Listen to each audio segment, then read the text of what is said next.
Imagine you're walking down a dark maze, left or right. So you make a random choice. In the background, you can hear scary noises of things that lurk in the dark. And at any moment, anything could jump out.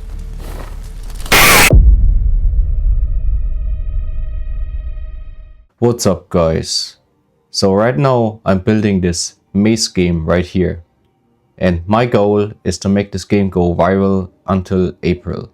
For that goal, I post a video here on YouTube every single day, updating you with the progress of this game. If you like what you've seen so far, please don't forget to like and subscribe, because I'm still a small channel and it helps me out immensely. Do you guys like Subnautica? So Subnautica is one of my favorite games ever. It combines creativity with being a scary horror game. Today I tried to make my own game just like Subnautica, just as scary, just as immersive, and not knowing what lurks behind every corner.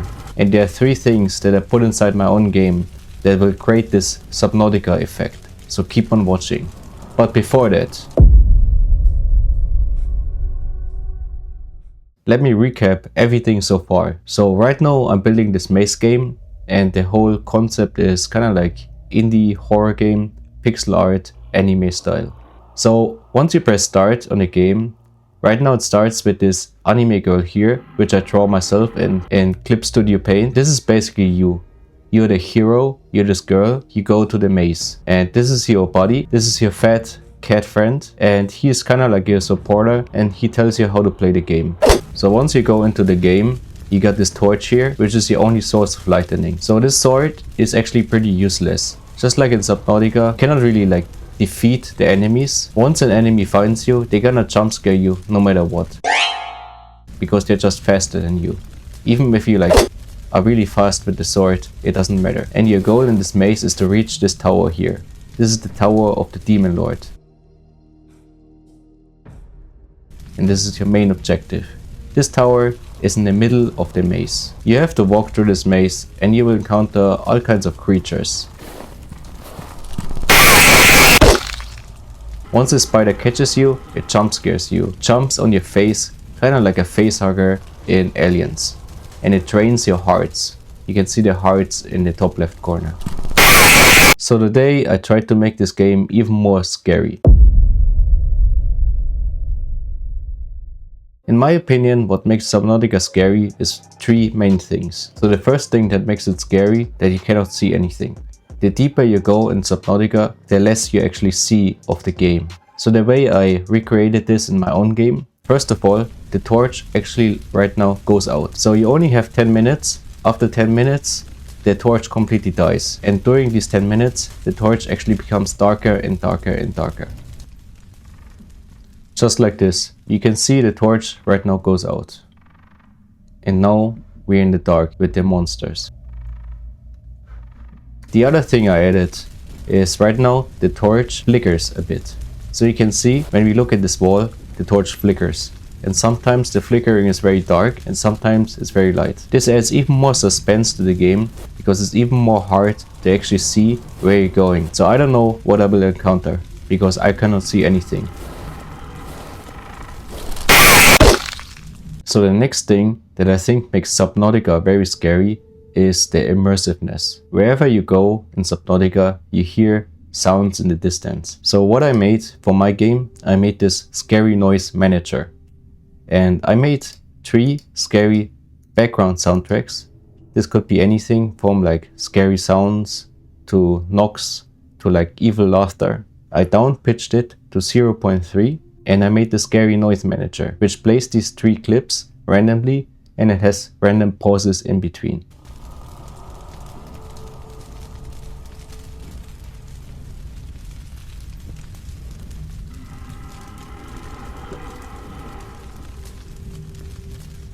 So the next thing I changed is that the fish and the creatures in Subnautica, they always have a unique sound to them. I think one of the most famous one is the crab squid, which has a very cool sound in my opinion. I tried to recreate this with my own enemy, the spiders, and I made a unique sound for them.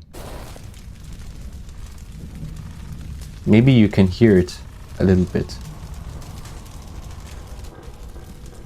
So there's laughter, there's other background noises, but then you have this clicking type of noise, and that is the spider. And it's very hard to hear, but that's on purpose.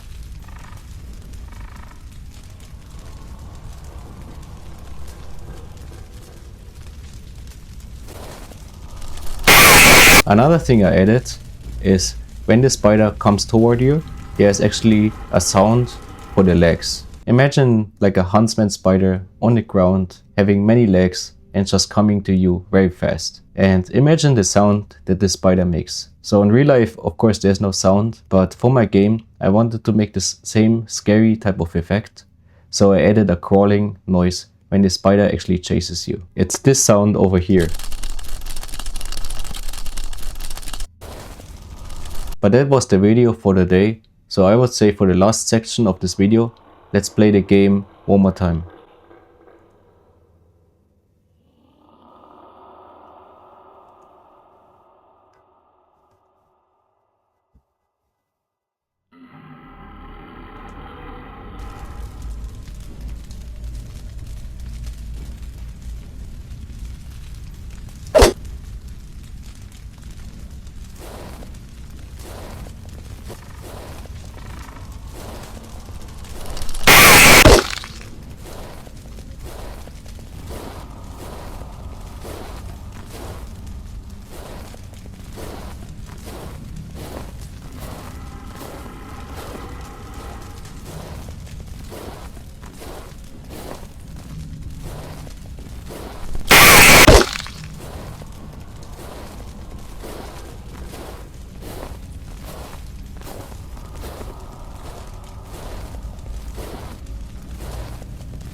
Let's stop the video right here because, well, there's not much more to really explore right now.